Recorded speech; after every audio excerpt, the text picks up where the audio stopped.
السلام علیکم، خوش آمدید کرتے ہیں آپ کو ایک نئی کہانی کے ساتھ۔ یہ 2012 کی بات ہے جب فیصلہ آباد کی ایک یونیورسٹی کے ایڈمن ڈپارٹمنٹ میں مجھے بطور اسسٹنٹ نوکری مل گئی۔ میرا نام وسیم ہے اور اس وقت میری عمر 25 سال تھی۔ یونیورسٹی میں مجھے نوکری کے ساتھ رہائش بھی مل گئی تو میرے لیے بہت خوشی کا باعث تھی۔ بے روزگاری کے دور میں جہاں غریبوں کا کوئی پریشان حال نہیں، لوگوں کو سفارش اور رشوت کے بغیر درجہ چہارم کی ملازمت نہیں ملتی، لیکن اللہ نے مجھے اسسٹنٹ کی نوکری سے نواز دیا اور میں دن رات اپنے خالق کا شکریہ ادا کرتا رہتا۔ ایڈمن ڈپارٹمنٹ کے جس سیکشن میں میری ڈیوٹی لگی تھی اس میں ہم کل 4 ملازمین تھے۔ ہمارے سینئر عثمان صاحب اور 2 اسسٹنٹ عمران اور عامر۔ عثمان صاحب اور میں دونوں یونیورسٹی میں رہائش پذیر تھے، جبکہ عامر اور عمران دونوں مقامی تھے۔ ہمارے سیکشن میں کام کی نوعیت کچھ اس طرح تھی کہ رات دیر تک ہمیں کام کرنا پڑتا۔ نیز رہائش یونیورسٹی میں ملنے کے باعث انتظامیہ ہم سے کام لینا فرض سمجھتی تھی، البتہ ہمیں اچھا خاصا اوور ٹائم بھی ضرور ملتا تھا۔ میری کوشش ہوتی تھی کہ زیادہ تر کام میں خود ہی کر لوں، کیونکہ ہم تو گھر سے باہر تھے، لہٰذا عمران اور عامر کو گھر بھیج دینا مناسب سمجھتا تھا۔ نئی ملازمت تھی اور ویسے بھی حالات حاضرہ سے متاثر اور ضرورت مند تھا، اس لیے میں دل لگا کر رات تک کام کرتا۔ عثمان صاحب بھی میرا ہاتھ بٹھاتے، مگر میں انہیں تنگ نہ کرتا، سارا کام مکمل کر کے صرف ان سے دستخط کرواتا۔ جس عمارت میں ہمارا دفتر تھا وہ ابھی نہیں تھی، اس سے پہلے یہ جگہ بہت عرصے سے خالی رہی تھی۔ اس عمارت کے بالکل پیچھے ایک وسیع میدان تھا جسے ایک کنسٹرکشن کمپنی استعمال کرتی تھی، اور اس میں ٹوٹا پھوٹا سا سامان پڑا ہوا تھا۔ ایک سیکیورٹی گارڈ نے مجھے بتایا کہ جس جگہ بیٹھ کر آپ کام کرتے ہیں یہاں آسیب کا سایہ ہے۔ جب یہ عمارت تیار ہو رہی تھی تب مزدوروں کو یہاں سے عجیب غریب رونے اور ہنسنے کی آوازیں آتی تھی۔ بعض اوقات ایسا بھی سننے میں آیا ہے کہ کچھ سفید پوش سائے بھی نظر آئے، جبکہ چاند کی 14ویں رات کو نسوانی آوازوں میں ماتم بھی سنے گئے۔ نیز یہ کہ دوران تعمیر کچھ مزدور پراسرار طور پر زخمی بھی ہوئے، اور کچھ اس طرح کے واقعات عمارت کے پیچھے موجود میدان میں بھی رونما ہوئے۔ بھلا ایسی افسردہ باتوں پر میں کیسے یقین کر لیتا؟ میں نے ہنس کر بات ٹال دی اور میرے بعض دوسرے سیکشنز کے ساتھیوں نے مجھے آگاہ کیا کہ یہاں غیر مرئی مخلوق رہتی ہیں، ذرا دھیان سے کام کیا کریں۔ یہ سن کر میں بہت حیران ہوا کہ اس جدید دور میں بھی لوگ ایسی باتوں پر یقین رکھتے ہیں۔ ایک رات کو 11 بج رہے تھے، میں دفتر میں اکیلا داخلہ جات کے فارمز کی پڑتال کرنے میں مصروف تھا کہ فائنینس سیکشن سے کال آئی۔ میں نے حیرانگی سے کال اٹینڈ کی کہ اس وقت تقریباً آدھی رات کو وہاں سے کال کیوں آئے گی، حالانکہ وہ لوگ تو ڈیوٹی کا ختم کر کے 5 بجے ہی گھر چلے جاتے ہیں۔ خیر، میں نے کال ریسیو کی مگر دوسری جانب سے کوئی جواب نہ ملا۔ میں نے بار بار ہیلو بولتا رہا مگر دوسری جانب مکمل خاموشی کا راج تھا۔ میں نے ریسیور غصے میں رکھ دیا۔ کچھ دیر بعد پھر بیل بجنے لگی۔ میں نے کال اٹینڈ کی تو دوسری جانب سے ایسی آوازیں آنے لگیں جیسے 2 شخص بہت دور اور گہرائی میں نامانوس زبان میں باتیں کر رہے ہوں۔ میرے پوچھنے کے باوجود انہوں نے کوئی جواب نہیں دیا۔ مجھے بہت غصہ آیا، دل تو کرتا تھا کہ ریسیور ٹیبل پر ہی رکھ دوں، مگر کسی آفیسر کی کال آنے کے پیش نظر میں ایسا نہیں کر سکتا تھا۔ اس رات اس نمبر سے کافی بار مجھے کالز آتی رہیں مگر ہر بار جواب خاموشی میں ملا۔ صبح فائنینس کے متعلقہ دفتر گیا جہاں سے مجھے کالز آئی تھیں۔ پوچھنے پر انہوں نے کہا کہ وسیم بھائی، ہم تو 4 بجے سے پہلے ہی یہاں سے نکل جاتے ہیں، بھلا ہم آپ کو کال کر کے پریشان کیوں کریں گے؟ لیکن میں جانتا تھا کہ رات کو آنے والی کالز کے معاملے میں میرا وہم بالکل بھی نہیں تھا۔ اسی طرح ایک رات ہم کام کر رہے تھے کہ میں واش روم کی طرف گیا۔ واش روم وہاں سے ہٹ کر میدان کے سامنے تھا۔ میں کیا دیکھتا ہوں کہ وہاں کی مرکزی لائٹ خود بخود آن آف ہو رہی ہے اور مسلسل ایسا ہوتا رہا۔ میں سمجھا لائٹ میں کوئی خرابی ہے اور واش روم میں داخل ہو گیا۔ صرف 1 منٹ بعد ہی دروازے پر زوردار دستک ہونے لگی۔ مجھے غصہ آیا کہ باقی سارے واش روم بھی تو خالی ہیں، کیا آنے والی کو نظر نہیں آیا؟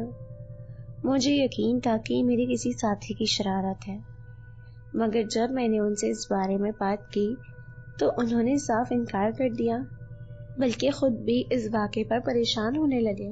ان کے انداز بیان سے مجھے لگا کہ یہ واقعی سچ بول رہے ہیں۔ اس دن مجھے یقین ہو گیا کہ واقعی اس عمارت میں آصف کا سایہ ہے۔ اب میں بھی چوکنا ہو کر کام کرنے لگا۔ ایک رات میں بیسن پر ہاتھ دھو رہا تھا اور نل کو بند کر کے واپس پلٹا تو پیچھے سے پانی کے بہنے کی آواز آنے لگی۔ میں نے مڑ کر دیکھا تو نل آن تھا، حالانکہ میں نے اسے اچھی طرح بند کیا تھا۔ میں نے پھر دوبارہ سے اسے بند کر دیا، مگر 2 قدم اٹھانے کے بعد ہی دوبارہ آواز آنے لگی، مگر اب کی بار پانی کی بجائے خون بہہ رہا تھا۔ یہ منظر دیکھ کر میں خوف کے مارے وہاں سے بھاگ گیا اور دفتر آ کر ہی دم لیا۔ اب میں نے کوشش شروع کر دی کہ میری نائٹ ڈیوٹی ختم ہو جائے، مگر میری درخواست کو رد کر دیا گیا اور کہا کہ جب تک تمام اسائنمنٹس مکمل نہیں ہو جاتے آپ کی درخواست کو منظور نہیں کیا جائے گا۔ خیر، اب میں ہر وقت احتیاط سے کام لیتا اور کسی سیکیورٹی گارڈ کو لالچ دے کر اپنے پاس بٹھائے رکھتا۔ میں اب بھی عمران اور عامر خان کو تکلیف نہ دیتا، کیونکہ کام کی زیادتی کی صورت میں دونوں خود ہی رک جاتے تھے۔ عثمان صاحب کا پوری یونیورسٹی میں بہت رعب و دبدبہ تھا۔ وہ میرے سینئر بھی تھے، اس لیے میں چاہتے ہوئے بھی انہیں دفتر میں نہیں روک سکتا تھا۔ اسی طرح ایک رات تقریباً 11:30 بجے مجھے عثمان صاحب کی کال آئی۔ وسیم، رجسٹرار صاحب نے مجھے ابھی کہا ہے کہ 3 نمبر اسائنمنٹ کو آج ہر حال میں مکمل کرنا ہے۔ ہم سب دفتر پہنچ گئے ہیں، تم بھی آ جاؤ۔ میں وہاں پہنچا تو عامر اور عمران بھی موجود تھے۔ پھر ہم سب مل کر عثمان صاحب کے کیبن میں بیٹھ کر خوشگوار موڈ میں کام کرنے لگے۔ میں نے عثمان صاحب کو غور سے دیکھا تو ان کی آنکھیں بہت سرخ ہو رہی تھیں۔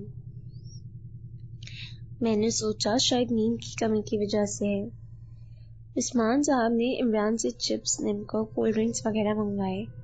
پھر ہم سب نے مل کر ریفریشمنٹ کی اور بعد میں کام میں مصروف ہو گئے۔ ہم سب کا معمول یہ تھا کہ ہم دوران کام ہنسی مذاق کر لیتے تھے۔ اس رات بھی ہم حسب معمول باتوں میں مصروف تھے۔ اچانک میرے موبائل پر بیل ہوئی۔ جب نمبر دیکھا تو میرے ہوش اڑ گئے، کیونکہ عثمان صاحب کے نمبر سے کال آ رہی تھی، جبکہ وہ میرے سامنے بیٹھے ہوئے تھے، اور جہاں تک مجھے علم تھا ان کے پاس صرف ایک ہی موبائل تھا جو میرے سامنے ٹیبل پر پڑا تھا۔ میں نے پھر سے غور سے دیکھا تو واقعی عثمان صاحب کی کال آ رہی تھی۔ میں نے کمرے سے باہر نکل کر کال سنی تو وہ بولے، وسیم یار، میری کزن کی ڈیتھ ہو گئی ہے، لہٰذا میں ابھی عمران کو ساتھ لے کر ہسپتال جا رہا ہوں، اس لیے اسائنمنٹ ہم صبح مکمل کر لیں گے۔ میں نے عامر سے بھی بات کر لی ہے، وہ کال واقعی عثمان صاحب کی تھی۔ انہوں نے کچھ دن پہلے مجھے بتایا تھا کہ ان کی کزن ہسپتال میں داخل ہیں۔ عثمان صاحب اور عمران ہسپتال جا رہے ہیں، جبکہ ان کی بات عامر سے بھی ہو گئی ہے، تو آخر دفتر میں موجود سب لوگ کون ہیں؟ میرا ذہن مکمل طور پر آف ہو چکا تھا۔ مجھے کچھ سمجھ نہیں آ رہا تھا، میں تو جیسے پاگل ہو رہا تھا۔ اتنے میں عمران نے کہا، وسیم صاحب آپ کو سر بلا رہے ہیں۔ میں نہ چاہتے ہوئے بھی ان کے کیبن میں چلا گیا تو وہ بولے، تم سب جلدی سے کام کر لو، آج اماوس کی رات ہے اور ویسے بھی یہ عمارت حسیب زدہ ہے، ہم پہلے ہی بہت تھک گئے ہیں، اب بس آرام کرنے کو جی چاہ رہا ہے۔ خوف سے میرا دل دھک دھک کر رہا تھا، پسینے چھوٹ رہے تھے اور میں وہاں سے فوراً بھاگ جانا چاہتا تھا، مگر مجھے محسوس ہو رہا تھا کہ جیسے کسی نادیدہ قوت نے مجھے زبردستی کرسی پر بٹھا رکھا ہے۔ پھر کچھ دیر بعد مجھے ہوش آیا اور میں ان سے مخاطب ہو کر بولا، کون ہیں آپ لوگ؟ کیا بگاڑا ہے میں نے آپ لوگوں کا؟ کیوں میرا جینا حرام کر رکھا ہے؟ کبھی واش روم تو کبھی آفس، خدا کے لیے میری جان چھوڑ دیں۔ وہ حیرانگی سے میری جانب دیکھنے لگے۔ میں نے ان سے کہا کہ میں جان گیا ہوں آپ لوگوں کی اصلیت، آپ میرے ساتھ ہی نہیں ہیں، کیونکہ میری ابھی عثمان صاحب سے بات ہوئی ہے۔ میں خود حیران تھا کہ رات کے اس پہر جنات یا پھر دیگر روحوں کی موجودگی میں میرے اندر اتنی جرأت کہاں سے آ گئی کہ میں بڑے اطمینان سے ان سے گفتگو کر رہا تھا۔ میری بات سمجھتے ہوئے وہ اکٹھے ہو کر بولے، اچھا تو تم ہماری اصلیت جان چکے ہو تو غور سے سنو. ہمارا تعلق جنات کے قبیلے سے ہے اور جہاں یہ عمارت تعمیر ہوئی ہے ہم تقریباً 200 سال سے رہائش پذیر ہیں. ہمارے نہ چاہتے ہوئے بھی یہ عمارت بنا لی گئی. ہم چاہتے تو بڑا نقصان کر ڈالتے مگر تعلیمی مقاصد کے لیے بننے والی عمارت کا سوچ کر خاموش ہو گئے. اس کے بنتے ہی ہمارا سکھ اور چین تباہ ہو گیا. پہلے تو صرف دن کے 8 گھنٹے ہی ہمیں تکلیف کا سامنا کرنا پڑتا تھا مگر اب پوری رات بھی تم لوگوں نے ہمارا جینا حرام کر رکھا ہے اور تمہیں ہم سے ڈرنے کی ضرورت نہیں ہے. ہم تمہیں کوئی نقصان نہیں پہنچائیں گے بلکہ صرف تمہارے ذریعے اس عمارت کی انتظامیہ کو پیغام دینا چاہ رہے تھے تاکہ کم از کم رات کو تو یہاں کوئی ہمیں تنگ نہ کرے. ہماری وارننگ اپنے بڑوں تک پہنچا دینا ورنہ. اور پھر میں نے ان سے وعدہ کیا کہ اسائنمنٹ ختم ہوتی میں کبھی رات کے وقت یہاں نہیں آؤں گا. آپ لوگوں کا پیغام بھی اتھارٹی تک پہنچاؤں گا لہٰذا مجھے کچھ وقت. وہ سب میری بات سن کر مسکرائے اور وہاں سے چل دیے. وہ رات میری اس عمارت میں آخری رات تھی. صبح ہوتے ہی تمام اتھارٹیز تک میں نے اپنی بات پہنچائی اور وہ عمارت مکمل طور پر بند کر دی گئی. امید کرتی ہوں آپ کو یہ کہانی پسند آئی ہوگی. مزید کہانیوں کے لیے ہمارے چینل کو سبسکرائب کیجیے. Thank you.